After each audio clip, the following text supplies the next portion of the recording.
La próxima semana ingresará al Congreso la iniciativa legal que modifica la actual ley reservada del cobre. Entre los cambios figura el término de las distorsiones, el sistema de previsión de las Fuerzas Armadas y una estrategia de seguridad y defensa con un horizonte de 12 años. Pero vamos a conocer en parte el detalle y profundizar en este tema. Nos acompaña en CNN Chile el experto en temas de defensa, señor Daniel Prieto. Muchas gracias por su presencia en esta jornada de día domingo. Macarena, encantado. Sabemos que el proyecto de ley todavía no lo conocemos, aún no llega al Congreso Nacional, pero ¿qué antesala podemos tener de esa iniciativa que va a llegar al Parlamento esta semana? Se estuvo discutiendo si eso iba a ser un plan de 4 años y con horizonte de 12 años estratégico para la planificación y poder fijar programas y presupuestos a 4 años. Al principio los ministros de Hacienda se habían opuesto al proyecto anterior y ahora el presidente Piñera le dio un fuerte apoyo a este proyecto en que los ministros de Hacienda deben aceptar planificaciones y presupuestos para 4 años.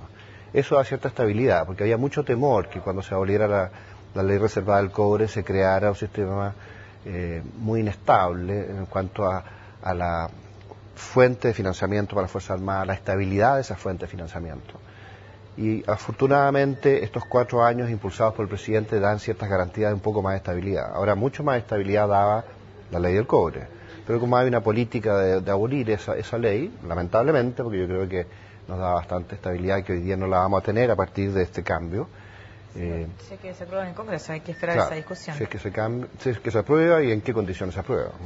Respecto a eso, respecto a lo mismo, hay una planificación de 12 años con un presupuesto que se aprobaría para 4 y lo que Exacto. usted dice, eso le entrega una garantía de estabilidad, Sí. al menos a este presupuesto. Pero ¿de dónde vendrían los recursos? ¿Desde el presupuesto, como Del por Estado. ejemplo vemos anualmente? Son los presupuestos ¿O no está definido normales tampoco? del Estado que serían vistos en el Parlamento. Y lo importante ahí es no solamente financiar el equipamiento, o sea, las compras de armamento, sino que financiar todo lo que tiene que ver con las Fuerzas Armadas, de luego sueldos, que es la gran mayoría de los recursos que se destinan, pero también capacidad de operaciones, capacidad de mantenimiento, capacidad de desarrollo tecnológico, que es un tema que a mí me preocupa mucho, que ojalá se incorpore en la ley. Hay muchos países que hacen un gran desarrollo tecnológico en la historia a través de recursos que vienen de las Fuerzas Armadas.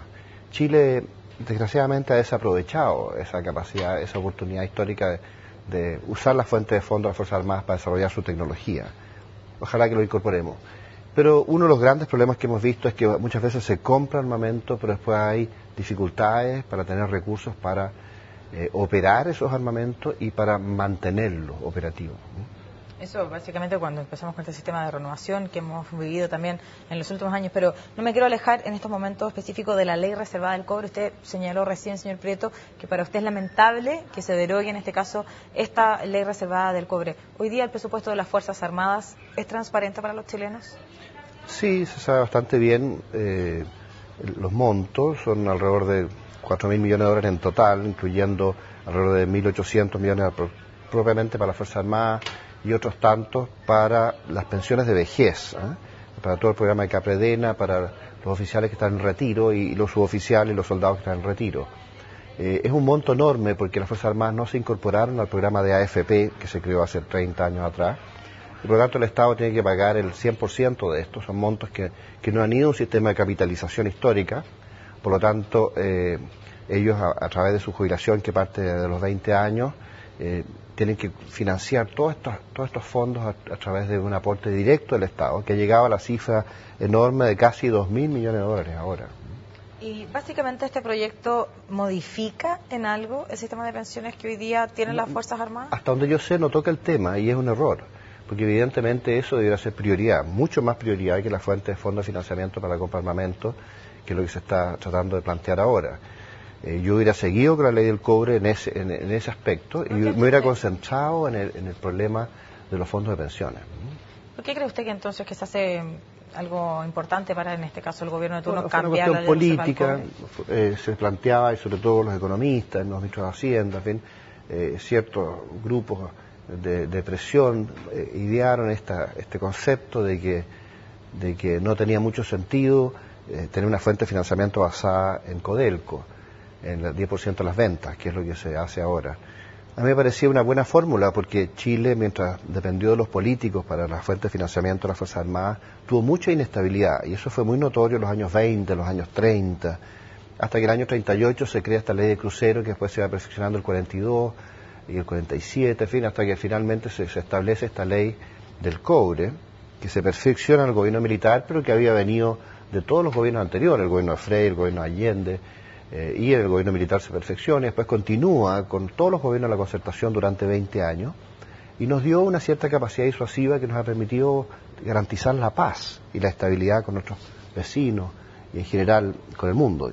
A ver si nos alcanza el tiempo y en las preguntas también salimos de las fronteras de nuestro país, pero quisiera también preguntarle desde su punto de vista, más allá de la estabilidad, ¿cuál es el beneficio de hoy día contar con la ley reservada del cobre y cuáles son, en este caso, los beneficios de tener un sistema distinto?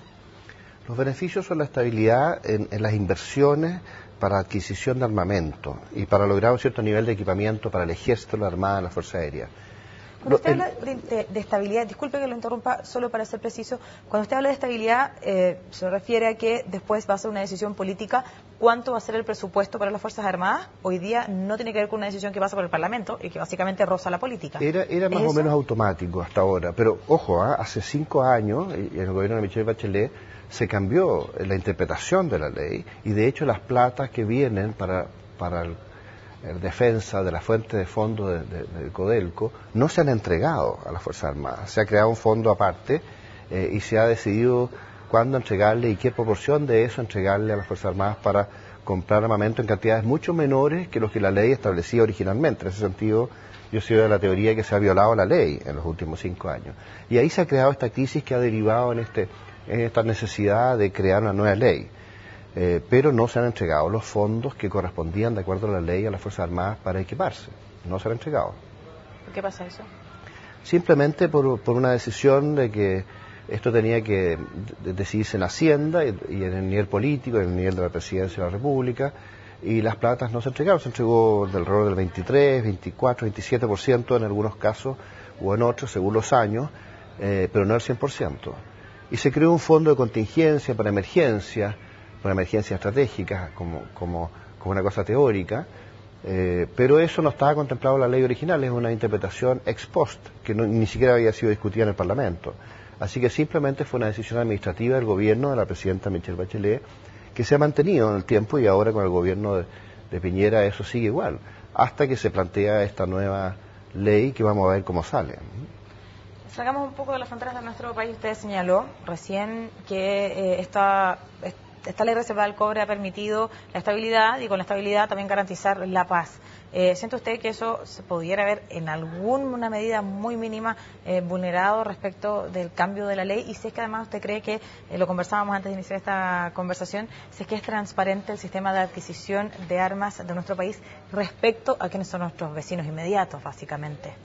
Sí, te contesto a la última pregunta. Es transparente el caso de Chile. Hemos logrado transparencia también con Argentina por un acuerdo mutuo. Queremos tener transparencia con Perú, no lo hemos logrado. Perú es bastante hermético en sus compras de armamento, a pesar de que ellos ahora bajaron su presupuesto de defensa recién ahora, así que no son la amenaza que nosotros temíamos que pudieran ser, y nosotros hemos llegado a un cierto nivel de equipamiento que podemos lograr un cierto equilibrio con Perú y eso nos garantiza estabilidad. Pero a lo largo del siglo XXI, y eso es lo que nos va a afectar con la nueva ley, Chile va a tener una ecuación estratégica siempre muy peligrosa en Sudamérica, de una frontera enormemente larga con Argentina. Hasta ahora hemos tenido buenas relaciones con Argentina, tenemos que cruzar los dedos para que esto continúe en el tiempo, pero evidentemente hemos tenido problemas con Bolivia y con Perú, y si el día de mañana gana un candidato presidencial como Ollanta Humala, de la línea bolivariana, que está coordinado con otros países sudamericanos, una línea que quiere crear el socialismo del siglo XXI, y proyectos muy amenazantes para Chile, como medio para eso, evidentemente nosotros vamos a tener problemas y vamos a entrar en crisis. Y podemos garantizar sobrepasar esas crisis y evitar un conflicto, evitar una crisis primero y un conflicto después, solamente si tenemos gran capacidad. Señor Prieto, no me queda más tiempo, pero solo sí quiero alcanzar a hacerle una última pregunta y que guarda relación con esta ley reservada del cobre. Usted lo ha visto, han existido comisiones investigadoras que indagan sobre el proceso de compras de la renovación, ¿cierto?, de cierto material, tanto para el ejército y también para otras instituciones de las Fuerzas Armadas. ¿Usted cree que si se cambia la ley reservada del cobre va a ser más transparente también el proceso de adquisición la adquisición de armas y también los procesos de renovación, porque va a ser una decisión que pasa por el Congreso Nacional? Yo siempre he creído en la transparencia. Ahora hay miembros de las Fuerzas Armadas que creen que hay que tener ciertas reservas de ciertos elementos que son clave, que son estratégicos. Yo creo que no, que hay que tener la mayor transparencia posible. Los secretos deberían ser las capacidades operativas eventuales si es que hay una crisis, pero nosotros debiéramos mantener la máxima transparencia en las adquisiciones. Y lo único que yo me pondría énfasis en la modificación de la ley es que no solamente hay que comprar, sino que hay que mantener estos equipos operativos en el tiempo y hay que darle recursos de operación a las Fuerzas Armadas para que se entrenen con estos sistemas, de modo que los sistemas se aprovechen, porque muchas veces se compraban sistemas muy sofisticados, después había mucha dificultad para mantenerlos, y los sistemas se degradaban y terminaban sacándose a retiro, o muchas veces estaban los sistemas operativos, pero no había suficiente entrenamiento con ello, no había recursos de operación para operarlo y la gente no está dominando los sistemas adecuadamente para sacarles el provecho para la defensa que se requiere.